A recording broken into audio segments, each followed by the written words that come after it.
성경 봉독하도록 하겠습니다. 함께 찾으실 말씀은 아모스 3장 1절에서 15절까지 말씀입니다.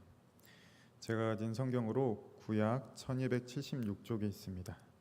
아모스서 3장 1절에서 15절까지 말씀입니다.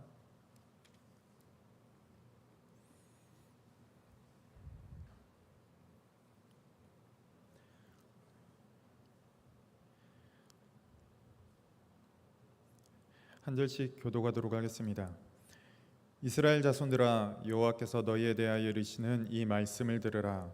애굽 땅에서 인도하여 올리신 모든 족속에 대하여 이르시기를 내가 땅의 모든 족속 가운데 너희만을 알았나니 그러므로 내가 너희 모든 죄악을 너희에게 보응하리라 하셨나니 두 사람이 뜻이 같지 않은데 어찌 동행하겠으며 사자가 엉킨 것이 없는데 어찌 숲풀에서 부르짖겠으며 젊은 사자가 잡은 것이 없는데 어찌 굴에서 소리를 내겠느냐.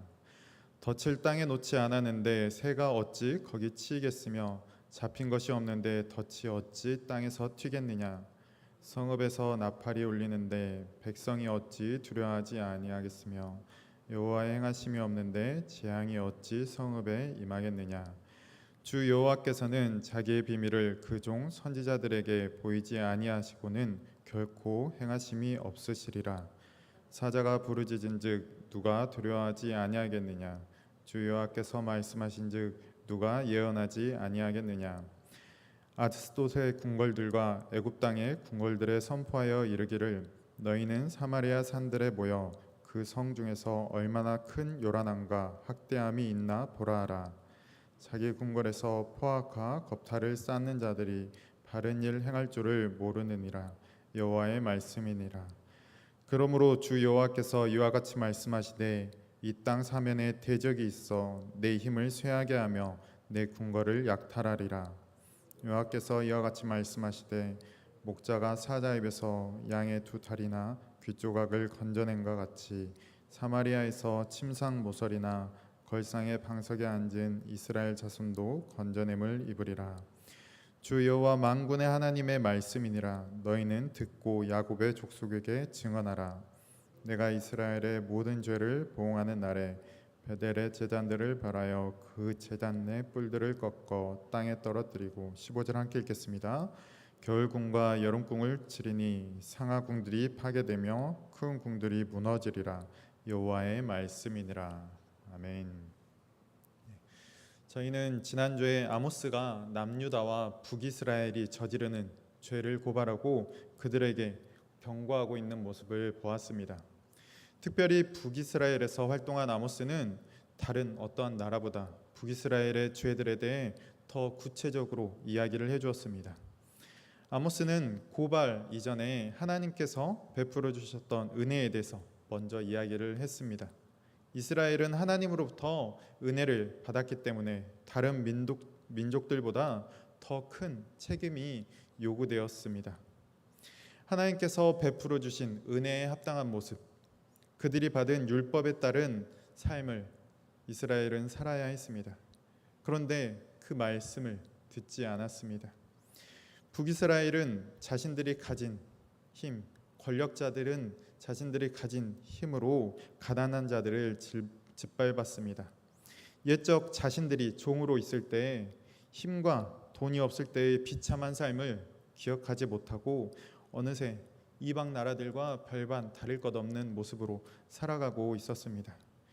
그들을 보시고 하나님께서는 심판하시겠다라고 말씀을 하셨습니다. 그리고 이제 3장에 와서 하나님께서 어떻게 행하실지를 조금 더 구체적으로 말씀해주고 계십니다. 1절과 2절 말씀은 이스라엘이 다른 민족보다 특별하다는 것을 다시금 이야기를 해주고 있습니다. 지난주에 이야기했던 출애굽 사건을 다시금 언급합니다. 출애굽 사건은 이스라엘의 종의 신분에서 하나님의 자녀의 신분, 하나님의 백성의 신분으로 변화된 사건입니다. 그래서 핍박과 조롱과 멸시와 천대의 삶에서 온 세상의 주인이신 하나님의 자녀가 된 사건입니다. 이스라엘의 신분과 삶 자체가 완전히 뒤바뀐 사건인 것입니다. 하나님은 이것을 더욱더 강조하기 위해서 2절에서 모든 족속 가운데 너희만 안다라고 말씀해 주십니다. 하나님은 온 세상의 주권자로서 이스라엘만 아는 하나님이 아니십니다. 니느웨를 멸망하지 않도록 요나를 보내신 하나님이시고, 또한 이방 나라의 백성들의 고통, 그들의 고통도 들으시는 하나님이십니다. 그런데 왜 2절 말씀에서 이스라엘만 아신다라고 말씀하셨을까요? 그만큼 강조하고 있는 것입니다. 다른 나라는 몰라도 너희와는 더욱더 특별한 관계를 맺었다라는 것입니다. 그게 어떻게 나타나냐면 안다라는 단어로 나타납니다.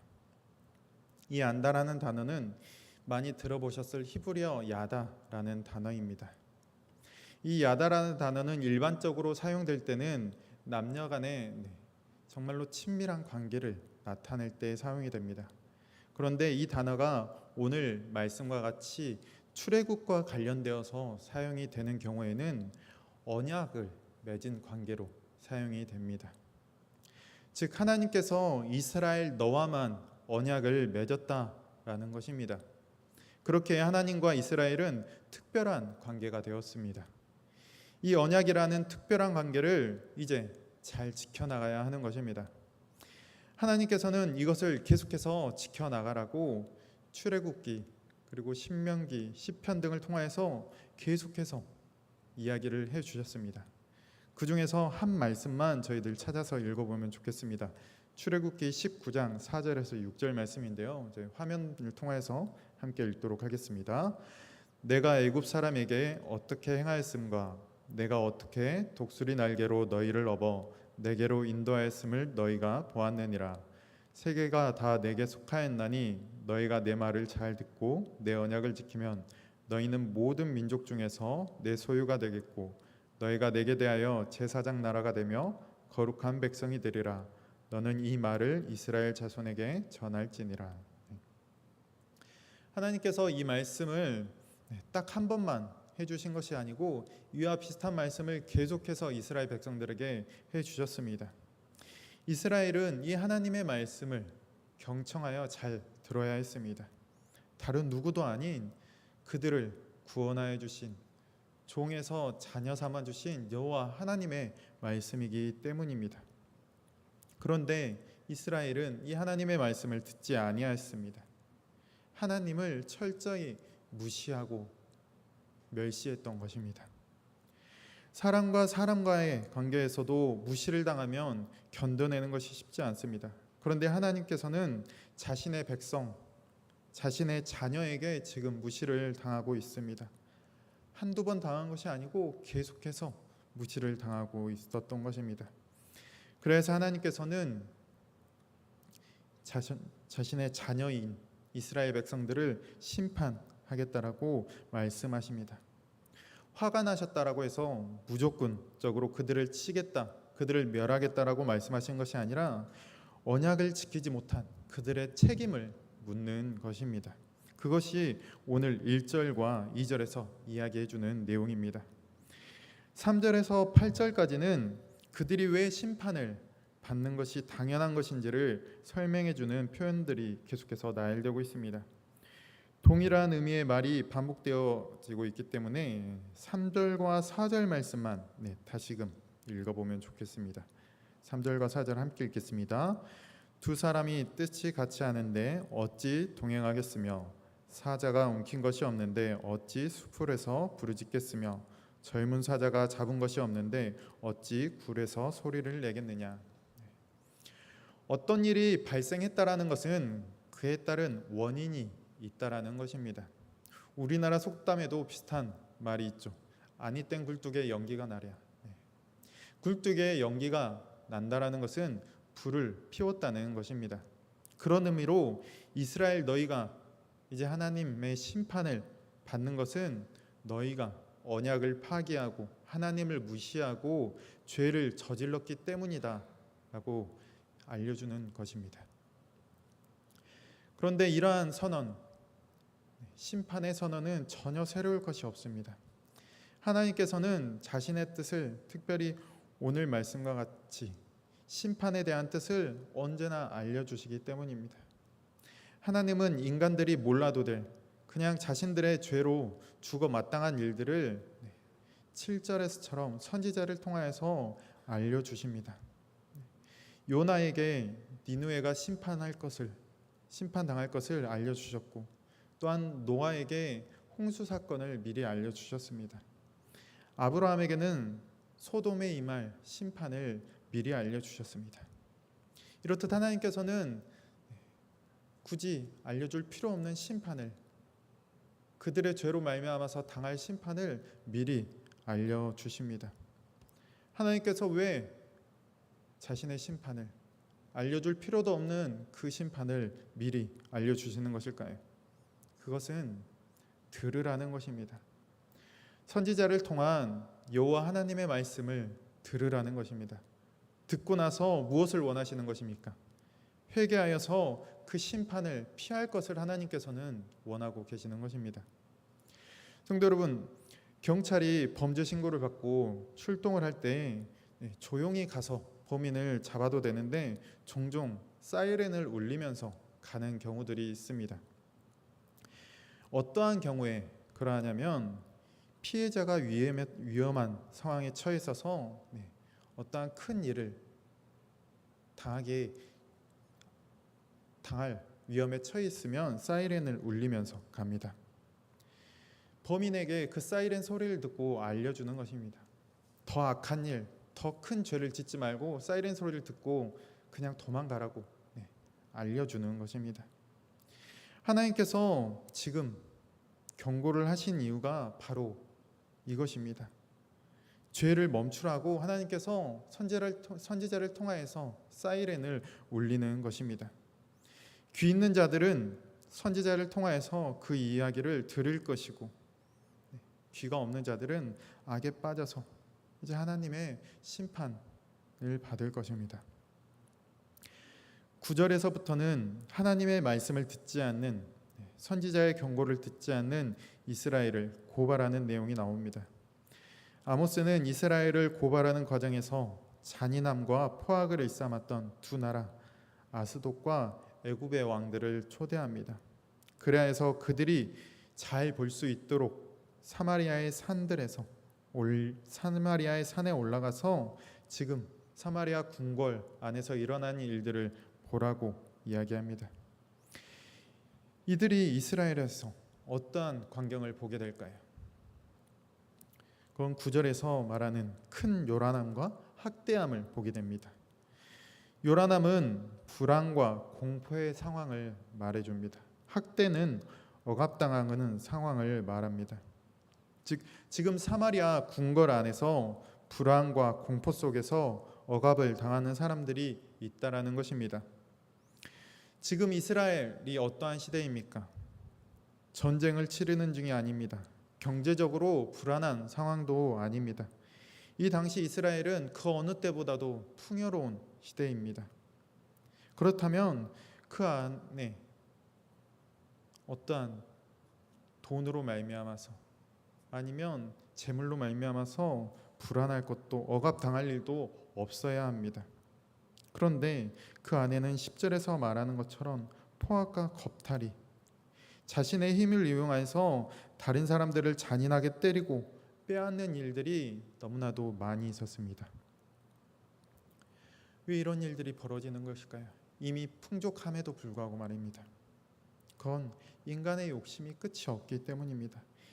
이미 힘과 권력, 돈이 있어서 풍족함에도 불구하고 그런 자들이 더 갖고자 하는 것입니다. 지금 자신이 가진 것으로 만족하지 못하고 더 갖고자 힘이 없는 자들, 만만한 자들에게서 돈을 빼앗는 것입니다. 하나님께서 원하시는 모습, 하나님께서 이스라엘에, 특별히 통치자들에게 원하시는 모습과 너무 다른 모습을 보여주고 있는 것입니다.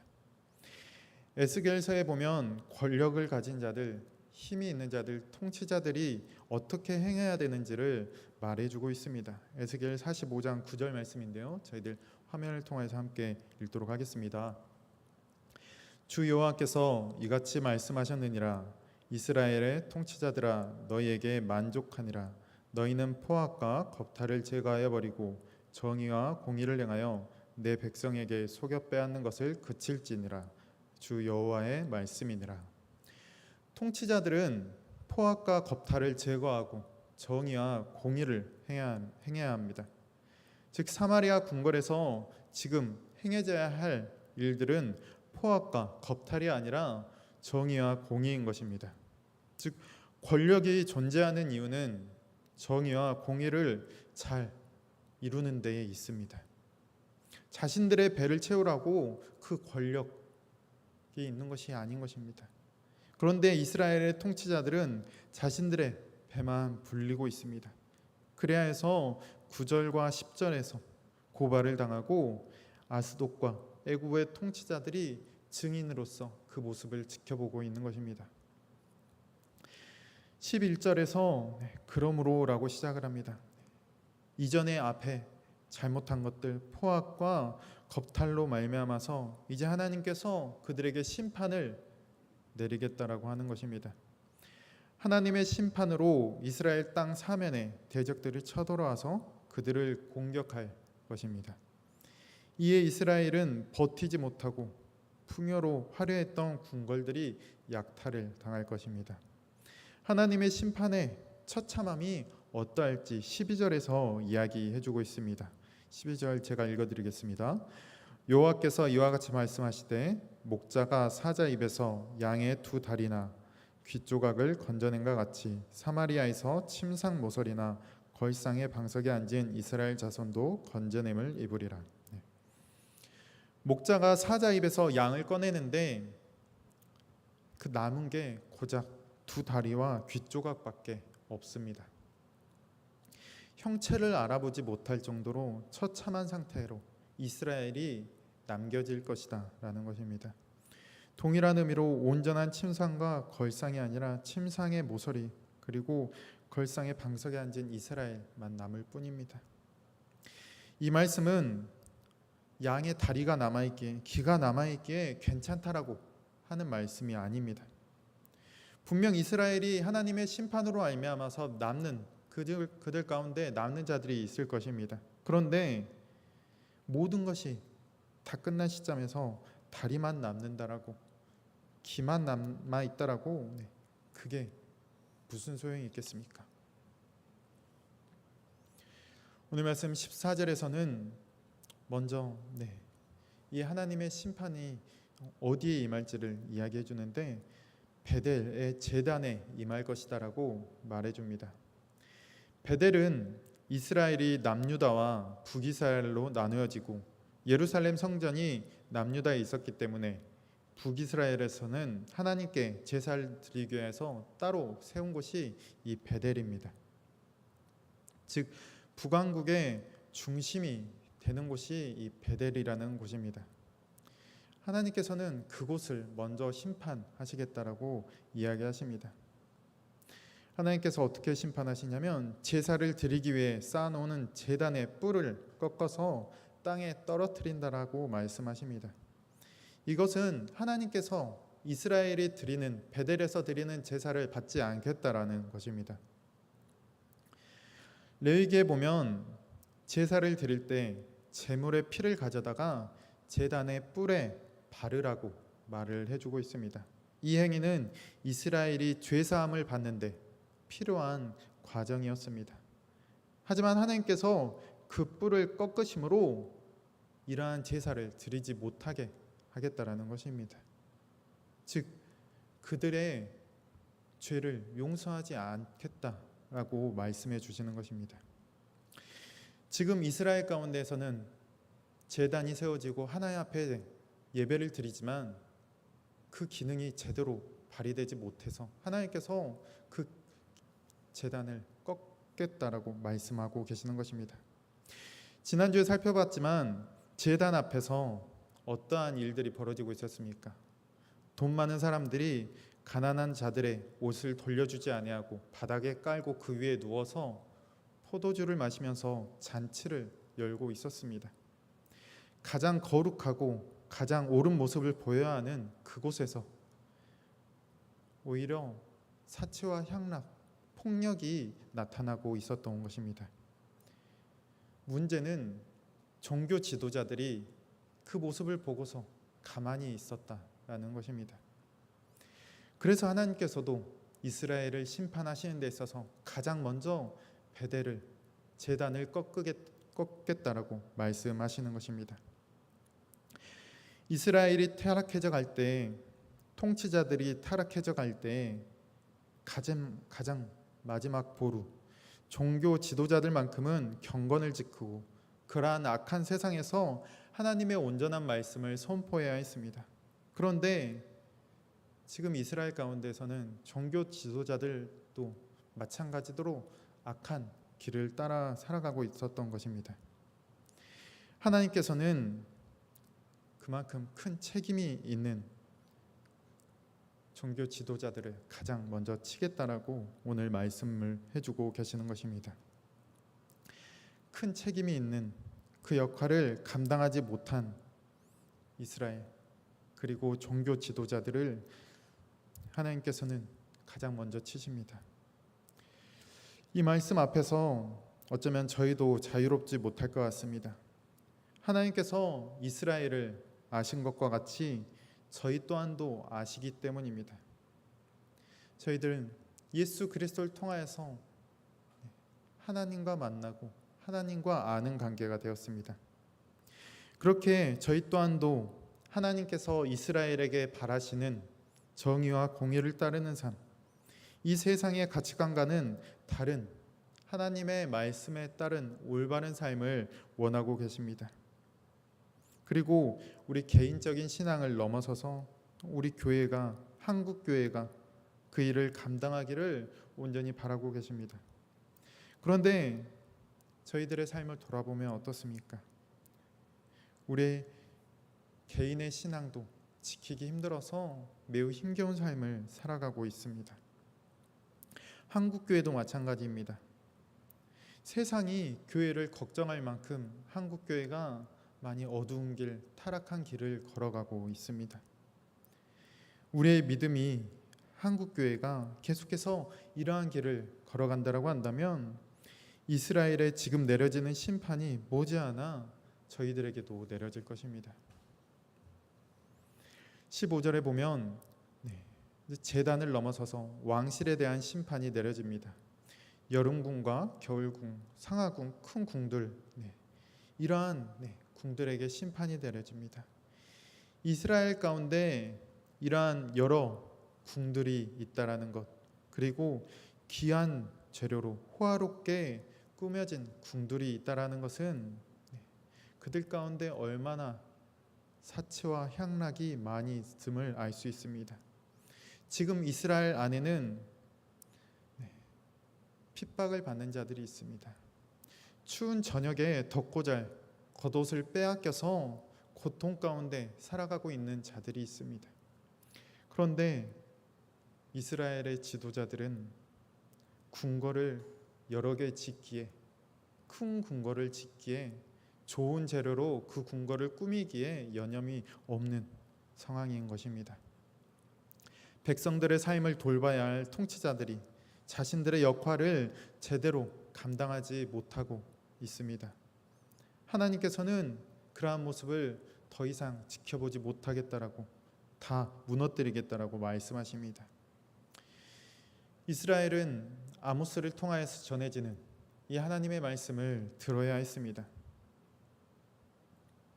하나님은 그들을 바로 심판하셔도 됩니다. 아모스를 보내지 않고 그냥 그 궁들을, 제단을 헐어도 됩니다. 하지만 하나님께서는 7절의 말씀처럼 미리 경고하고 계십니다. 사이렌을 울리고 계십니다. 그렇다고 한다면 이스라엘은 그 사이렌 소리를 들어야 하는데 자신들의 귀를 막고 자신이 좋을 대로 행동을 해나갑니다. 하나님께서는 이스라엘 너희만 안다고, 너희는 특별하다고 해주셨는데 이스라엘은 그 특권을 누릴 줄만 알았지 그에 대한 책임을 질지 모르는 삶을 살아가고 있었습니다. 성도 여러분, 저희도 그럴 수 있습니다.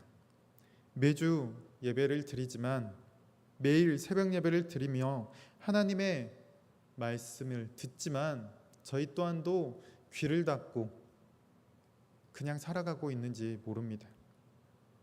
믿음이 있다고, 은혜를 받고 있다고 특권만 누리고 있을 수 있습니다. 성도 여러분, 저희들의 삶을 돌아봐야 합니다. 정말로 귀를 열어서 매일 선포되어지는 말씀을 듣고, 그리고 매일 읽는 성경을 통하여서 하나님의 말씀을 진정으로 들을 수 있어야 합니다. 그래서 지금과 같은 삶에서 조금 더 나아갈 수 있는 저희들의 모습이 되어야 됩니다.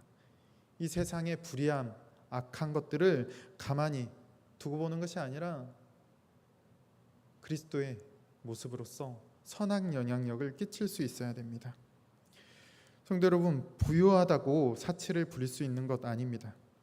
가진 것이 없어도 우리가 가진 것을 나만을 위해서 쓰고 나의 쾌락만을 위해서 사용한다면 그것 또한 사치를 부리는 것입니다. 이스라엘 통치자들과 별반 다를 것 없는 모습으로 살아가는 것입니다. 우리에게 진정한 믿음이 있다라고 한다면 저희들은 변화되어야 합니다.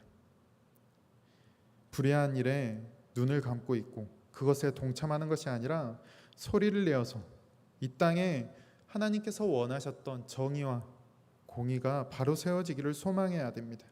이를 위해서 발로 뛰실 수 있는 분은 발로 뛰고 목소리를 낼 수 있는 분은 목소리를 내야 하고, 그것도 힘들다라고 한다면 기도를 통하여서도 우리는 그 일들을 감당할 수 있습니다.